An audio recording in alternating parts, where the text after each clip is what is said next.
الحمد لله وكفى وسلام على عباده الذين اصطفى أما بعد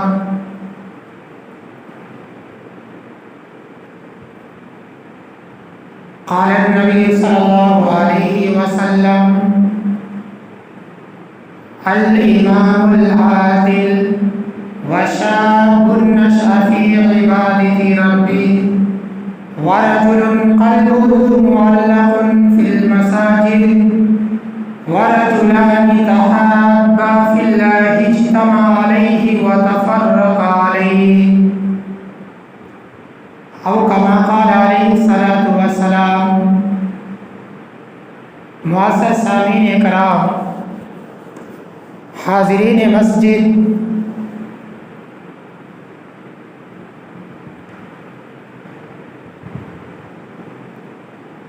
ہمارے سامنے باتیں آ رہی ہے کہ کون سے وہ لوگ ہیں جن کو اللہ تبارک و تعالی اپنے عرش کا سایہ عطا کرے گا۔ ان میں سے ہمارے سامنے 3 قسم کے لوگوں کے بارے میں آیا کہ اللہ تعالیٰ ان کو اپنے عرش کا سایہ عطا کرے گا، اور 4تھی قسم کے وہ لوگ ہیں جن کے بارے میں اللہ کے نبی صلی اللہ علیہ وسلم نے فرمایا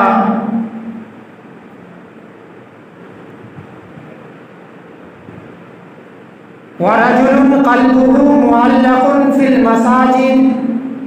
وَرَجُلَانِ تَحَابَّا فِي اللَّهِ اجْتَمَعَا عَلَيْهِ وَتَفَرَّقَا عَلَيْهِ، کہ وہ 2 شخص جو اپنے مسلمان بھائی سے محبت کرے تو صرف اور صرف اللہ کے رضا کے لیے محبت کرے، یعنی اللہ کے خاطر اگر 2 مسلمان آپس میں محبت کرتا ہے، اس کے درمیان کوئی دنیاوی معاملات نہیں ہوتا، دنیاوی کوئی غرض نہیں ہوتا، بلکہ صرف اللہ کی رضا مقصود ہوتی ہے، تو اللہ تبارک و تعالیٰ اس کے بارے میں بھی فرماتا ہے کہ اللہ تعالیٰ اس کو کل قیامت کے دن میدان محشر میں اپنے عرش کے سائے میں جگہ عطا فرمائے گا۔ حدیث پاک کے اندر آتا ہے کہ جب ایک مسلمان دوسرے مسلمان سے محبت کرے اور اس سے محبت ہو جائے تو سامنے والے کو بتا دیا جائے کہ میں آپ سے بڑا محبت رکھتا ہوں،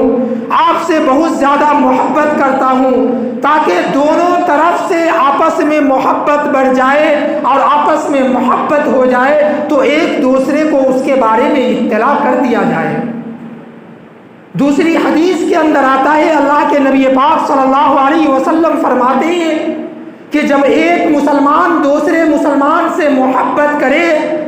تو اس کے بارے میں، اس کے خاندان کے بارے میں، اس کے حسب و نسب کے بارے میں اور اس کے باپ دادا کے بارے میں اچھی طرح تحقیق کر لے، تاکہ محبت کے اندر اور اضافہ ہو جائے اور سامنے والے کو معلوم ہو جائے کہ ہم جس سے محبت کرتے ہیں اس کا کردار کیا ہے، اس کا پیمانہ کیا ہے، تاکہ اور محبت کے اندر بڑھوتری ہو جائے تو اس کے بارے میں اچھی طرح تحقیق کر لیں۔ لیکن آج ہمارے محبت کا پیمانہ جو ہوتا ہے، ہم جس سے دنیا کے اندر محبت رکھتے ہیں،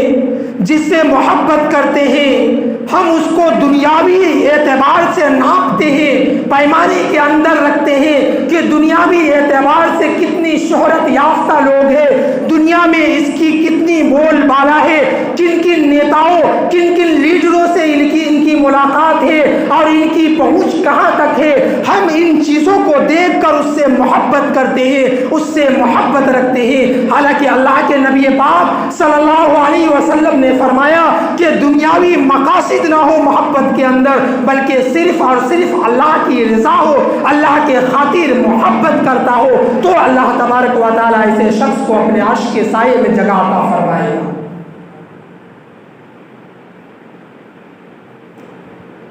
اس لیے بخاری کے اندر ایک روایت ہے جن کے راوی حضرت ابو موسیٰ اشعری رضی اللہ تعالی عنہ ہے، وہ فرماتے ہیں کہ اللہ کے نبی صلی اللہ علیہ وسلم نے فرمایا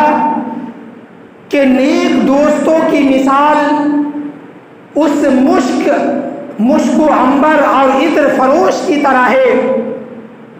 یعنی کوئی عطر فروش ہے، عطر بیچنے والا ہے، مشک و عنبر بیچنے والا ہے،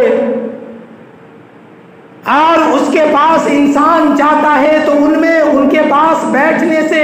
ان کی صحبت اختیار کرنے سے ان کو 3 چیزوں میں سے کوئی ایک فائدہ ہوگا. یعنی 3 فائدوں میں سے کوئی ایک فائدہ اس کو ہوگا. یا تو اس کے پاس جائے گا، اس سے دوستی کرے گا جو عطر فروش ہے، عطر بیچنے والا ہے، تو وہ عطر وہ بیچ رہا ہے وہ عطر اپنے دوست کو ہدیہ کرے گا، یا اس کا دوست خود اس سے وہ عطر خرید لے گا. اور تیسرا جو فائدہ ہوگا وہ یہ ہے کہ اگر یہ دونوں چیز نہیں کر سکا وہ، تو تیسرا اس کو یہ فائدہ ہوگا کہ وہ اس عطر فروش کے پاس جب وہ بیٹھے گا تو عطر کی خوشبو اور اس کی مہک سے وہ معطر ہوتا رہے گا.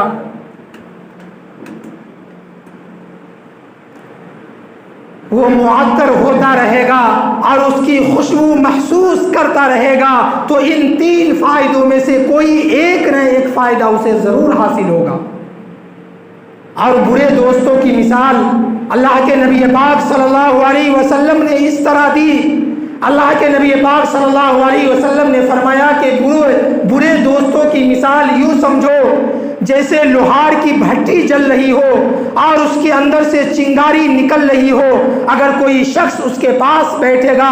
تو اس کی چنگاری جو اس بھٹی سے نکل رہی ہے اس سے اس کے کپڑے جل جائیں گے یا وہ نہیں ہوگا تو کم از کم اس کے پاس بیٹھنے سے اس کی بدبو اس کو محسوس ہوتا رہے گا. اس لیے انسان کو ہمیشہ اچھے لوگوں سے دوستی رکھنی چاہیے اور اچھے لوگوں کی دوستی کو اپنے لیے غنیمت سمجھنی چاہیے. لیکن آج ہمارا ایسا معاملہ نہیں ہوتا. آج ہم اس کے بارے میں پتہ ہی نہیں کر پاتے کہ ہمارے دوست جو ہے وہ اچھے ہیں یا برے، ان کا دنیا کے اندر کیا معاملات ہے، ان کے کیا تعلقات ہیں، دنیا کے اندر ان کے رہن سہن کیا ہے، دنیا کے معاملات اس کے کیسے ہیں. اس کی ہمیں فکر نہیں ہوتی، بلکہ ہمیں یہ فکر ہوتی کہ ہمارا دوست بہت پہنچ والا ہے اور اچھے اچھے لوگوں کو جانتا ہے، کبھی ضرورت پڑی تو ہم اس سے مدد لے سکتے ہیں. تو اللہ تبارک و تعالی ایسے شخص کو اپنے عرش میں جگہ عطا نہیں فرمائے گا. اسی کو فارسی کا ایک شعر ہے کہ صحبت صالح ترا صالح کند، صحبت طالح ترا طالح کند. یعنی نیک لوگوں کی صحبت انسان کو نیک بنا دیتی ہے اور برے لوگوں کی صحبت انسان کو برا بنا دیتی ہے. اس لیے دوستی سوچ سمجھ کر کرنی چاہیے کہ ہم کیسے لوگوں سے دوستی کر رہے ہیں. اگر ہمارے اخلاق اچھے ہیں، ہم اچھے ہیں، لیکن اگر ہمارا دوست برا خدا نخواستہ مل جائے تو پھر ہم اس کی طرف بننے کی کوشش کرنے لگتے ہیں اور اس کی زندگی کے ساتھ اپنی زندگی کو ڈھال دیتے ہیں اور اسی کے اندر اپنی زندگی گزارنے لگ جاتے ہیں. اس لیے اللہ کے نبی پاک صلی اللہ علیہ وسلم نے ایک حدیث کے اندر فرمایا، جن کے راوی حضرت انس بن مالک ہے، وہ فرماتے ہیں کہ اللہ کے نبی پاک صلی اللہ علیہ وسلم نے فرمایا کہ جب اللہ کے نبی صلی اللہ علیہ وسلم نماز کے لیے تشریف لائے تو ایک سائل نے سوال کیا، ایک صحابی نے سوال کیا، اللہ کے نبی صلی اللہ علیہ وسلم قیامت کب آئے گی؟ اللہ کے نبی پاک صلی اللہ علیہ وسلم کوئی جواب نہیں دیے اور اللہ کے نبی صلی اللہ علیہ وسلم مصلی پہ چلے گئے اور مصلی پہ جانے کے بعد نماز پڑھائی. نماز پڑھانے کے بعد جب اللہ کے نبی صلی اللہ علیہ وسلم نماز سے فارغ ہوئے اس کے بعد صحابہ اکرام کی طرف متوجہ ہوئے اور اللہ کے نبی پاک صلی اللہ علیہ وسلم نے فرمایا کہ کس نے قیامت کے بارے میں سوال کیا؟ تو ایک سائل کھڑا ہوا جس نے سوال کیا تھا، وہ کھڑا ہوا کہ اللہ کے نبی صلی اللہ علیہ وسلم نہیں، میں نے قیامت کے بارے میں سوال کیا کہ قیامت کب آئے گی؟ تو اللہ کے نبی پاک صلی اللہ علیہ وسلم فرماتے ہیں اے میرے صحابہ کیا تم نے قیامت کی تیاری کر لی ہے؟ قیامت کے بارے میں تم سوال پوچھتے ہو، کیا قیامت کی تیاری تمہارے پاس ہے؟ وہ صحابی کہنے لگے اے اللہ کے نبی پاک صلی اللہ علیہ وسلم، قیامت کی تیاری تو میرے پاس نہیں ہے، میرے پاس زیادہ نمازیں بھی نہیں ہے، میرے پاس زیادہ روزے بھی نہیں ہے، میرے پاس زیادہ صدقات و خیرات بھی نہیں ہے، میرے پاس کوئی نیک عمل زیادہ تو نہیں ہے، لیکن یہ اللہ کے نبی صلی اللہ علیہ وسلم میرے پاس ایک چیز ہے، وہ چیز یہ ہے کہ میں اللہ اور اس کے رسول سے بڑا محبت رکھتا ہوں، اللہ اور اس کے رسول سے بہت زیادہ محبت کرتا ہوں۔ تو اللہ کے نبی پاک صلی اللہ علیہ وسلم نے فرمایا اے میرے صحابہ سن لو، سب کے سب سن لو، کل قیامت کے دن میدان محشر میں ہر انسان کا اسی کے ساتھ حشر ہونے والا ہے جس سے وہ اس دنیا کے اندر محبت کرتا ہے، دنیا کے اندر جس سے محبت رکھتا ہے۔ اللہ تبارک و تعالیٰ کل قیامت کے دن میدان محشر کے اندر اس کا حشر اسی کے ساتھ کرے گا۔ تو آج حضرت انس جو راوی ہے وہ بیان کرتے ہیں کہ جب اللہ کے نبی صلی اللہ علیہ وسلم نے یہ جملہ ارشاد فرمایا تو صحابہ اکرام کے اندر اتنی خوشی کی لہر دوڑ پڑی کہ راوی بیان کرتے ہیں کہ اس سے پہلے میں نے صحابہ کی جماعت میں کبھی بھی اتنی خوشی نہیں دیکھی جتنی خوشی اس مجلس کے اندر جب اللہ کے نبی صلی اللہ علیہ وسلم نے یہ جملہ فرمایا کہ جو جس سے دنیا کے اندر محبت کرے گا کل قیامت کے دن میدان محشر میں اس کا حشر اسی کے ساتھ ہوگا۔ یہ جملہ سن کر صحابہ کے اندر اتنی خوشی ہوئی کہ خوشی کے مارے اچھل پڑے۔ آج ہم اپنی زندگی کو دیکھیں کہ ہمارا دنیا کے اندر کس سے محبت ہے؟ کیا ہم دنیا کے اندر اللہ والوں سے محبت کرتے ہیں؟ کیا ہم دنیا کے اندر بزرگان دین سے محبت کرتے ہیں؟ کیا ہم دنیا کے اندر عالم دین سے محبت کرتے ہیں؟ ہم کیا دنیا کے اندر حافظ قرآن سے محبت کرتے ہیں؟ کیا ہم دنیا کے اندر مسجد کے امام سے محبت رکھتے ہیں؟ کیا ہم دنیا کے اندر مسجد کے مؤذن سے محبت رکھتے ہیں؟ ہمارا ان لوگوں کے ساتھ تعلقات کیسے ہیں؟ ہمارا رویہ کیسا ہے؟ ہمارا اخلاق کیسا ہے؟ ہم کس طریقے سے ان لوگوں کے ساتھ پیش آتے ہیں؟ یاد رکھیں اگر ہمارا یہی کارنامہ رہا، یہی عمل رہا اور اسی طریقے سے ہم دنیا کے اندر اپنے رویے کو اختیار کرتے رہے اور اپنے اخلاق برے اخلاق کو لوگوں کے سامنے پیش کرتے رہے، اللہ والوں کے سامنے پیش کرتے رہے، مسجد کے اماموں کے سامنے پیش کرتے رہے، تو یاد رکھیں کل قیامت کے دن میدان محشر کے اندر ہم اللہ کے عرش کے سائے سے محروم ہو جائیں گے۔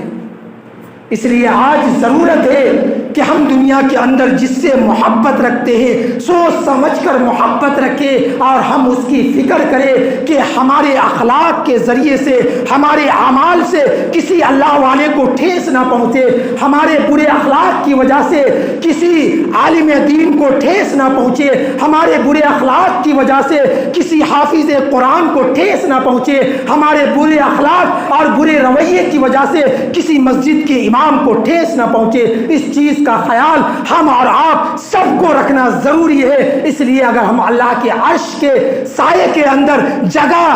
اپنے آپ کو جگہ بنانا چاہتے ہیں تو ہمیں دنیا کے اندر اپنے اعمال اپنے اخلاق کو صحیح کرنا ضروری ہوگا۔ اس لیے اللہ کے نبی پاک صلی اللہ علیہ وسلم نے فرمایا کہ اللہ تبارک و تعالی ایسے لوگوں کو بھی اپنے عرش کے سائے میں جگہ عطا فرمائے گا جو دنیا کے اندر محبت رکھتا ہے